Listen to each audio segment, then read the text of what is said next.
Hi all. எங்களோட சேனல்ல வாழைப்பூ கூட்டு அப்படிங்கிற ஒரு டிஷ் வீடியோவா அப்லோட் பண்ணியிருக்கோம்.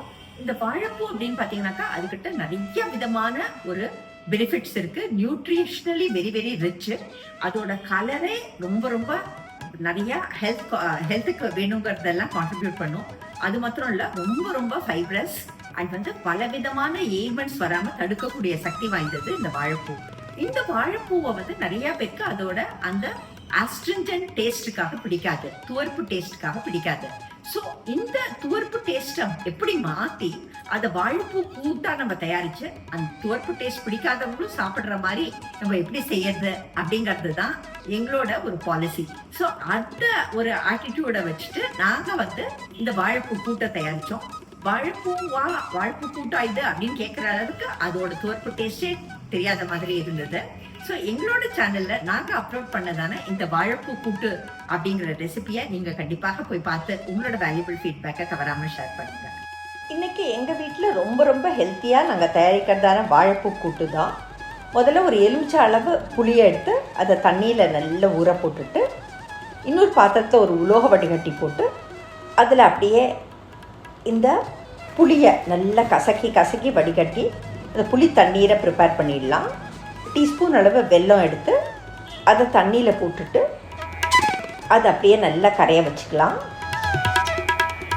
வடிகட்டியதான புளி தண்ணீரை ஒரு ப்ரெஷர் குக்கரில் போட்டு மஞ்சள் தூள், நம்ம வீட்டில் நார்மலாக யூஸ் பண்ணக்கூடியதான சாம்பார் தூள், தனியாத்தூள்,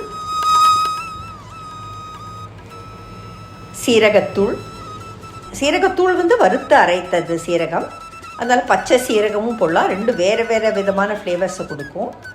நல்ல ஒரு டேஷ் ஆஃப் பெருங்காயம், இது எல்லாத்தையுமே போடலாம். வாழைப்பூவை நல்லா ஆஞ்சி பொடி பொடியாக நறுக்கி வச்சுருக்கு. அப்படியே ரொம்ப ரொம்ப ஃபைப்ரஸ் இது. இதையும் அப்படியே அந்த புளி தண்ணியில் போடுறோம். தக்காளியை அப்படியே ரஃப்பாக சாப்பாக பண்ணி வச்சுருக்கேன். அந்த தக்காளியையும் அப்படியே அதில் போடலாம். இதுக்கு தேவையான அளவு உப்பு சேர்க்கலாம்.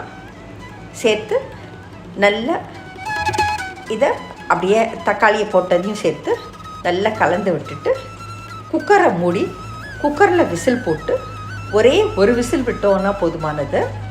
இப்போ ஒரு விசில் விட்டாச்சு. நல்லா நம்மளோட அந்த வாழைப்பூ வெந்திருக்கு. அப்படியே பார்த்தீங்கன்னாலே தெரியும், நல்லா வெந்து வந்திருக்கு. இப்போ இதில் மஞ்சள் தூள் சீரகம் சேர்த்து வேக வைத்ததான துவரம்பருப்போ பாசிப்பருப்போ நீங்கள் எது வேணாலும் நீங்கள் சேர்க்கலாம். ஒரு மிக்ஸி கண்டெய்னரில் கொஞ்சம் தேங்காய் துருவல் போட்டு அரைத்து விட்டதான சாம்பார் பொடி, அதாவது தனியா, கடலைப்பருப்பு, மிளகாய் வற்றல் 3 வறுத்து அரைத்ததான பொடி. இது உளுத்தம்பருப்பு, மிளகு 2 வறுத்து அரைத்ததான பொடி. இது பொரித்த கூட்டு பவுடர் அப்படின்னு சொல்லுவோம். இந்த பொடியெல்லாம் எப்படி பண்ணுறது அப்படிங்கிற வீடியோவும் நாங்கள் போட்டிருக்கோம். நீங்கள் பார்க்கலன்னா போய் பாருங்கள். கொஞ்சம் தண்ணி சேர்த்து இதோ நல்ல ஒரு விழுதாக அரைச்சிடலாம்.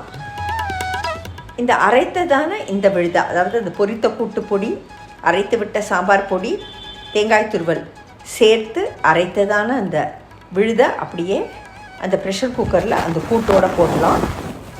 எல்லாம் அப்படியே ஒன்று சேர நல்லா கொதிக்க விடலாம். ரொம்ப ரொம்ப வாசனையாக இருக்கும் அந்த வாழைப்பூ கூட்டுங்கிறது.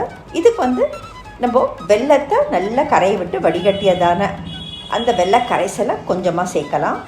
தாளித்ததான கடுகு, உளுத்தம்பருப்பு, கடலைப்பருப்பு சேர்த்துட்டு கொத்தமல்லி தழைகளை தூவி இறக்கினாக்கா மணக்க ரொம்ப ஹெல்த்தியான வாழைப்பூ கூட்டு தயார்.